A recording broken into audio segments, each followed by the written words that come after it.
I'm Corey Epler with the Nebraska Department of Education, academic officer and administrator for the Office of Teaching, Learning, and Assessment. I'm Shirley Vargas. I'm the School Transformation Officer and the Administrator for Coordinated School and District Support. The Nebraska Department of Education really was pretty hands-off when it came to instruction material. We didn't know what materials were being used throughout the state. Certainly there weren't many conversations around quality materials because we just basically said, well, it's a local decision. For a while, the NDE has really been seen as like a regulator, right? Ensuring that, we're providing the rules and regulations and our schools are abiding by those.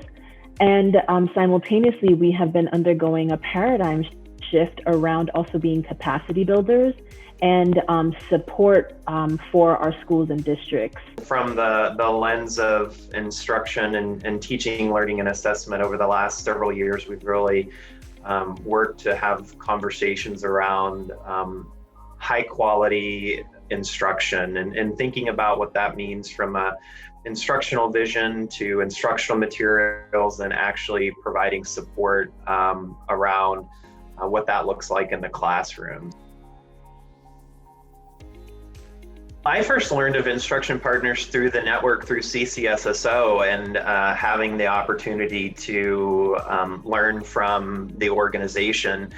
I think then it really became more of a matter of us understanding the types of support that instruction partners could provide our agency. And to that as well, I think ensuring that there's consistency around vision of organizations. As we partner with external groups, we want to make sure that our visions around what high quality instruction, equitable instruction, continuous improvement looks like are aligned. We've been really intentional around defining continuous improvement and school improvement. So when we're talking about school improvement at the NDE in Nebraska, we're talking about schools that need dramatic comprehensive interventions for a specific duration of time. And this continuous improvement process is something that every school, regardless of their identification or designation, engage in. We also have really been mindful about targeted supports that's very individualized. And I think that's where instruction partners has really come into this for us. So we've been able to help identify school districts that have very specific needs and be able to partner them with instruction partners for a much more customized, individualized experience. So, and I think what that does is it really complements the work that's happening at the NDE very nicely. So we may be able to provide some supports for all, but then as we want to get deeper and more targeted with our supports, our limited capacity requires us to really reach out to external organizations like instruction partners. So I would say, for us, really jumping to that targeted, individualized support has really been a niche that we've been able to fill with instruction partners. I'm just thinking back to the summer where we were able to work with South Sioux City and what we had hoped to do. And it was really around scheduling, right? So it was prior to the start of the school year and working with districts as they were creating that re-entry into school plan. And the department over the last year has created a lot of new guidance that has never been created before. And one of the advantages of working with South Sioux City in that moment was to be able to really prototype something. So leveraging the lived experiences of a local school district and their leaders and their team, but being able to create resources that could be applicable statewide. And I think that was really a great example of where we were able to provide the targeted intensive support for a local district, but be able to create resources and a framework that's applicable statewide. Instruction Partners has also been really helpful and has been really supportive with Alliance Public Schools, which is on the opposite end of where South Sioux City is. And really drilling down into the classroom and being able to articulate, what is great instruction, what are the moves that educators are doing that is yielding what, positive results in students. I think that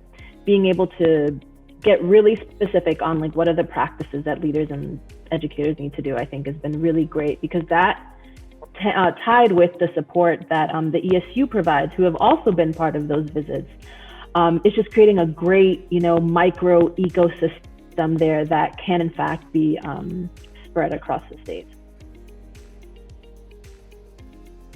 One of the pieces that this partnership has made me really think critically about the work that I lead is the discrete skills and mental models that are needed to support our schools and districts to do this work long term.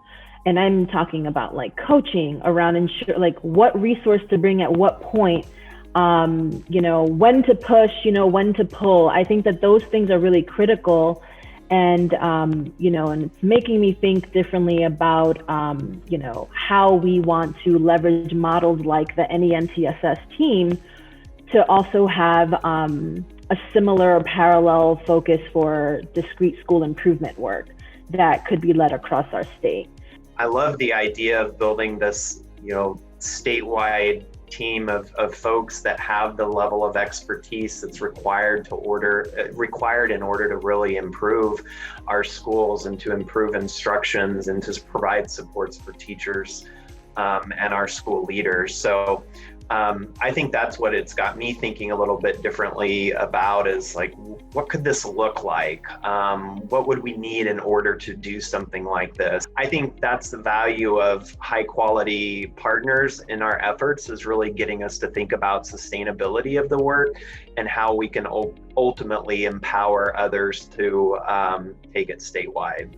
So when we talk about continuous improvement, we're not just talking about a discrete event that happens at a school, but rather how do we bring multiple systems potentially that are at play, or streams of work at a school or district level, and have them work interdependently. So how do we bring in, the focus on high quality instructional materials to ensure that instruction is appropriate for our English learners, our students with disabilities, that we're looking at data, holistically. And what I've been able to really see with our partnership with instruction partners is around ensuring that our school leaders and teachers and district leaders have and are sustaining healthy habits around continuous improvement, that they're able to, ensure that there are processes in place that can outlive, the partnership, and can, outlive, the support that the NDE might be providing. We're headed down the right track in regards of uptick of high quality materials for ELA, math, and science. But we also know that there's some work to be done specifically around how we support the implementation and how that also continues to impact and change teacher practice in the classroom. The other thing that's just really top of mind for me too is just the efforts that we've initiated around equity and trying to be mindful of looking at our work through an equity lens and ensuring that we continue to support all students, yet also recognize that we do have student groups that are and continue to be underserved. It's been really helpful also to have someone push us. And I think that's one thing that I've really appreciated about the work, and not push us in a bad way, but really help us continue to refine our ideas and to think more globally when needed, and yet more focused as needed as well. So I think sometimes that external perspective really just brings this level of clarity that often in an internal group we might not get to. And not that it's because we don't have the skills or knowledge, but I think sometimes just that external expertise and to be able to listen to our conversations and to help paraphrase back what they're hearing and thinking about what that might mean. That's been a really valuable part of the partnership too. And I think that's why we continue to reach out to instruction partners, just to, again, help us with our, as we strategize and build plans and identify approaches as we move forward. That external perspective is really invaluable. It's been a really great partnership, and we've certainly appreciated it.